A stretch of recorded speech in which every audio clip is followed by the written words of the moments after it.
윤석열 대통령의 지지율이 40%를 돌파했다. 게임이 끝났다. 윤석열의 완벽한 승리다. 무슨 소리인지 궁금한 사람들이 있겠지.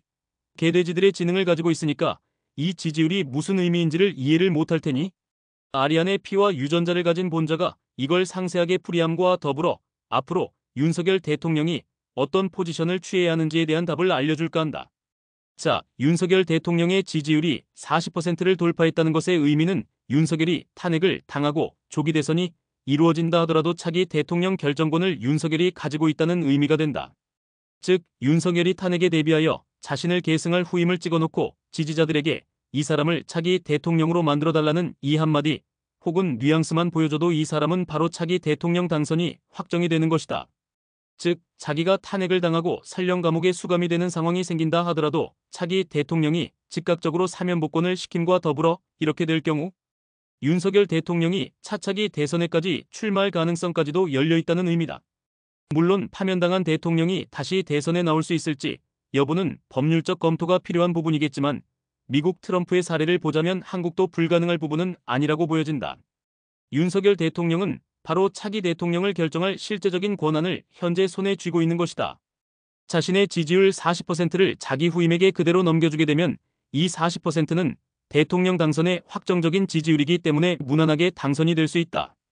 물론 민주당과 선관위에서 부정선거를 통해 위기를 극복하려고 하겠지만 이미 어떻게 부정선거를 하는지 방법이 다 노출이 된 상황이라 윤석열 측 역시도 그에 대한 대비가 철저하게 이루어질 것으로 보고 있다. 일단 투표인수 부풀리기만 막으면 되는데 실제 투표소에 가는 인원과 전산에 표시가 되는 투표인수를 비교하여 투표인이 부풀려지는 증거들만 투표소 밖에서 촬영하여 증거를 가지고 있으면 된다. 이게 공개가 되면 선관위는 다 살해당한다고 보면 된다. 물론 민주당도 다 살해당할 가능성이 매우 높다. 바로 이 점이 민주당에게는 최대의 딜레마가 된다. 민주당 이재명 대표의 지난 대선의 실제 득표수는 680만 표에 불과했다. 역대 대통령 선거에 출마한 민주당 후보 중 최소의 득표를 했다. 700만 표도 채 득표하지 못하는 후보가 또다시 출마를 하는데 그만큼 무리하게 표를 부풀릴 수밖에 없으니 부정선거 흔적도 너무 쉽게 티가 날 수밖에 없다. 부정선거만 아니면 이재명은 꽃놀이패라는 이야기다. 누가 나와도 손 쉽게 쌈 싸먹고 밟아버릴 수 있는 후보라는 이야기다. 그래서 이재명의 지지율은 35%를 넘어서지 못하는 거다. 그런데 윤석열은 이미 지지율을 40%를 넘었다. 윤석열이 파면당하고 구속되는 것까지 감안을 하고 차기 후보를 자기가 딱 찍어서 차기 대통령 후보로 유권자들에게 인식을 시키게 되면 이 사람이 바로 윤석열의 아바타로 평가되어 대통령에 바로 등극이 되는 거다. 그럼 윤석열 대통령이 현재 구사할 수 있는 최적 전략은 무엇인지도 쉽게 알 수가 있다. 바로 파면당하는 그 직전까지 처절하게 저항하고 싸우는 모습을 국민들에게 강하게 어필을 해야 한다. 아울러 부정선거 이슈도 한국뿐 아니라 전 세계에 계속해서 던져야 한다. 이거 하나하나가 사법부와 민주당의 엄청난 폭격이 된다. 특히 미국의 트럼프 대통령이 재임 중이기 때문에 이때 트럼프 대통령이 한국의 부정선거와 관련해서 미국 정부 차원의 제재를 취할 가능성도 열려있다.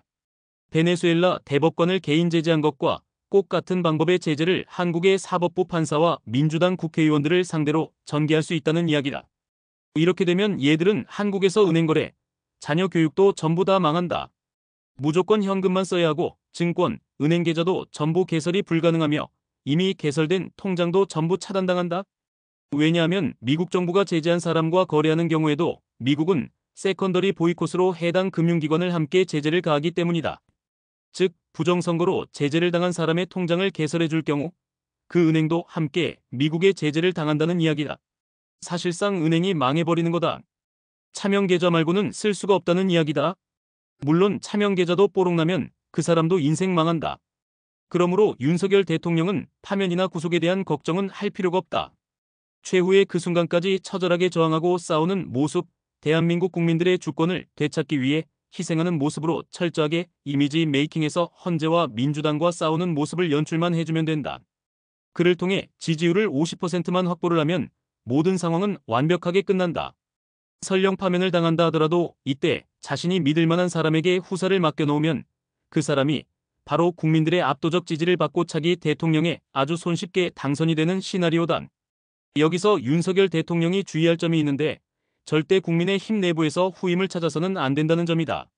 현재 국힘 차기 대권 후보로 오세훈, 홍준표, 김문수, 한동훈, 원희룡 등이 거론이 되고 있는데 본자가 분석해본 바에 의하면 이 사람들은 전부 부정선거와 직간접적으로 연루가 되어 있는 사람들이다. 그래서 부정선거를 입 밖에 꺼내지도 못한다. 이 중에 하나를 고르게 되면 대통령은 바로 망한다. 평생 감옥에서 썩어야 된다. 윤석열은 아직 국힘에서 누가 부정선거를 했는지에 대한 정확한 데이터는 없는 것으로 보이기 때문에 절대 국힘 애들 중에 후임을 찾으면 안 되고 아예 외부 인사를 찾아서 후임으로 임명을 해야 한다. 선고까지 2달 정도 남았으므로 대통령이 적절한 인물을 찾는다면 설령 파면당하고 구속이 된다 하더라도 큰 시련은 없을 것이며 법률적으로 차차기 대선에 출마할 수 있다면 그때 출마해서 다시 대통령이 되는 것이 윤석열 입장에서 최고의 시나리오가 된다. 윤석열 대통령을 지지하는 사람들에게 큰 길라잡이가 되었는가? 어떤 정치 유튜버도 이 부분까지는 내다보지 못하지만 본자는 전술 전략의 귀재이기 때문에 이 정도까지 내다보는 건 일도 아니다. 만약 윤석열 대통령이 현재를 위기라고 생각한다면 본자에게 당신의 목숨을 의탁한다면 본자가 능히 그 목숨을 살려내는 비기들을 많이 가르쳐줄 수 있음을 알려줄까 한다. 껄껄껄.